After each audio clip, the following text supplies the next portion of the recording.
My name is Gary Spinks. I'm 61 years of age and I'm from Letchworth in Hertfordshire. In 2016, I had a crazy idea to get some former rugby players together to do a cycle ride. So I had the idea that we could maybe cycle from London to Paris on a prescribed route, fairly easy by subsequent standards, but just thought we'd do the London to Paris for a bit of a giggle. And we, just on a notion, said we might as well do it for charity and see if we can raise some money for the rugby club. And so we started off with a Just Giving page, local giving page, and we ended up raising about £10,000. And so we decided to do another one in 2017, and that attracted, I think, 22 people. My name is Simon Fever, I'm 57 and from Great Barford. My history with Ring of Fire is my very close friend Gary Spinks decided to do this as a charity event and got me involved in well, it was actually officially the first one. They did a small one before, but then this was like the official first Ring of Fire event. We cycled from our hometown of Milton Keynes, or Wolverton in Milton Keynes, to its twin town, which is Plug Street in Belgium. The year after, we did a jaunt around France, Belgium, Holland. We did one that crisscrossed France from Bordeaux across to Béziers. And then, of course, COVID hit. So we kind of had plans to do a continuation of that ride in Béziers. So originally we were going to go from Béziers down to Barcelona, but COVID cancelled all the flights to that region.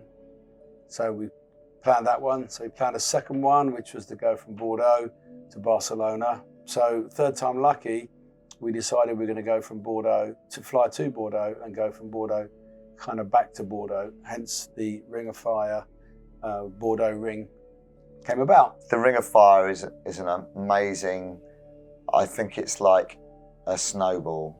It started off rolling down this hill of fundraising, and every year it's got bigger and bigger as the momentum, as people sort of come in, come out, but there's the core of people that have, the original core of people that are driving it, and it's rolling down this hill, it's getting bigger and bigger and bigger. But with that comes the logistical challenge of keeping it and maintaining it, and I think that's a challenge, but the amount of money sort of drives you on to do it again.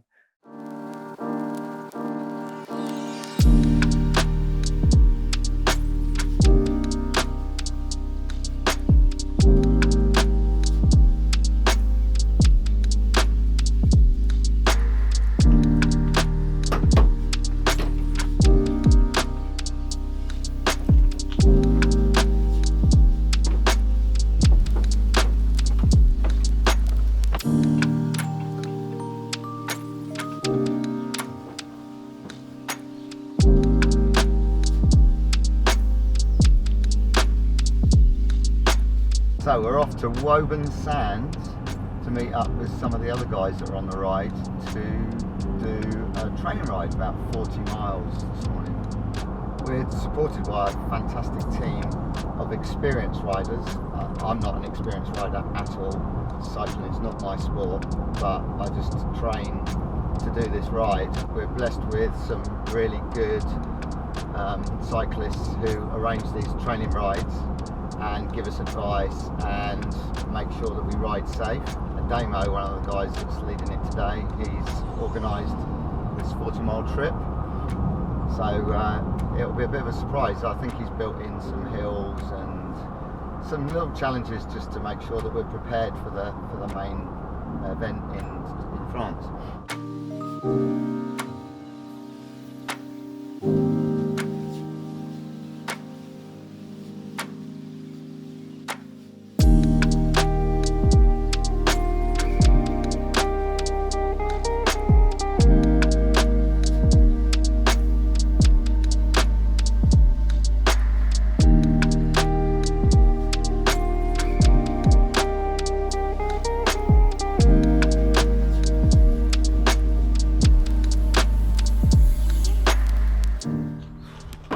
First training ride done. Let's get the bikes out.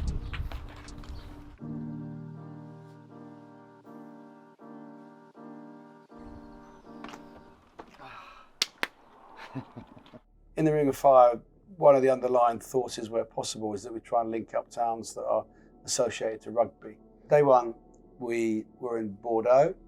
We cycled out of the town, and then we went into the forests that are called Les Landes, L-A-N-D-E-S, Les Landes, which is essentially the fens, or the wooded fens of France.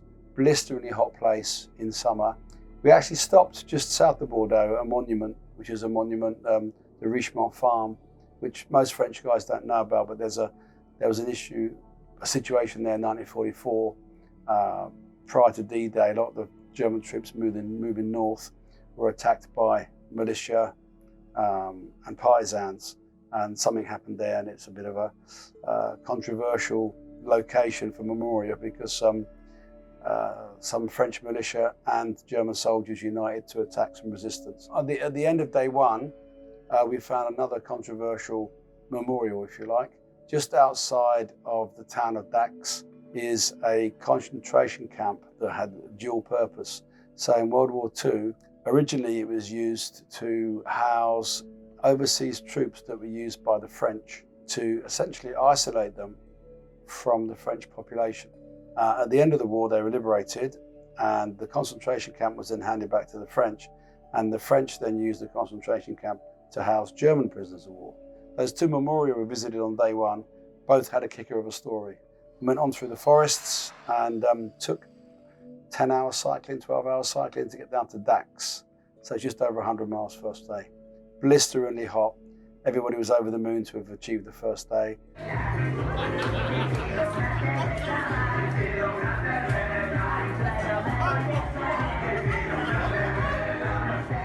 Day two, Dax to Condom, fairly involved day. So we were heading sort of northeast from Dax up to the town of Condom.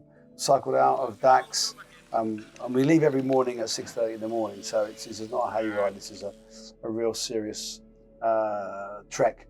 There's a church called Our Lady of Rugby, and back in the 60s there was an unfortunate car accident and 3 young guys were killed in that, and they were rugby hopefuls from the local club, and a priest decided to dedicate a location to the memorial, and there was a disused church which he converted into a rugby kind of shrine for them, and that over the years has been renovated with funds, such so now that they actually put the Museum of Rugby behind it, because people abandon memorabilia there and it's clogged the place up. But the church has been completely revamped, and it also happens to be on one of the nastiest, stinkiest hills ever. So you've got a real short, sharp climb up to get to it. So it's a double whammy. It's a shrine, but equally a real challenge. So we cycled on across the Condom, and it was, again, blisteringly hot and quite bumpy, those roads. Very challenging day two. Probably overall the toughest day, certainly for me. I think by the end of it, I'd almost passed out. Day three was Condom to Cahors, so we headed kind of north, and we cut across the canal that we'd cycled on previously in 2019. So we followed the Lot River east across to Cahors, and again, the first part of this was a bit bumpy, up a long, slow hill. Followed the river along, and then we got to Cahors that evening. As I do recall, the afternoon was blisteringly hot, and some of us may have stopped in a bar for a beer or two. Day four, the Cahors to Bergerac day, was a shorter but nastier day. So Cahors sits on the river, so we come out of the Cahors, long, slow climb up into the hills to the scrub oaks of Quercy behind, where you get a fantastic view down into that part of France, but it's all basically oaks and rolling hills, some real steep climbs. It was a short cycle, about 3-hour cycle from there into Bergerac, mainly flat, the last part with a few little bumps. Tough day again, very warm, but yeah, we made that day. Day four was, when you get day four under your belt, it's kind of the end is in sight. Then the last day, day five, which was Bergerac. Everyone's heard of the town of Bergerac. So we did a high-speed dash back from Bergerac back to Bordeaux, which is around about 75 miles. And then with 41 kilometers to go, we rejoined the Roger Lapadi cycle path, which brings you into the far side of the river in Bordeaux. So the 41 kilometer mark is a joyous moment. because we all know at that stage we're nearly there. And then we dashed back to the hotel in Bordeaux, which was the start point, so that we could attend the rugby game in the afternoon.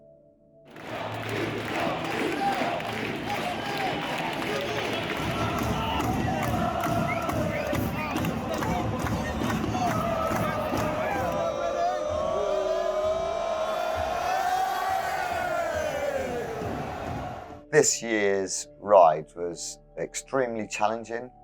The heat played a major factor. Obviously, everybody behaves differently with the heat. The early morning cycling was not too bad because it was a little bit cooler, but as soon as you hit the heat, it was challenging. It was like someone was blowing a hairdryer into your mouth. I guess it's a bit like running a marathon. At some point, you hit a brick wall and you've got to either go through it or it's the end of you. So many people found that they got to a certain point in the day and that was the end of them.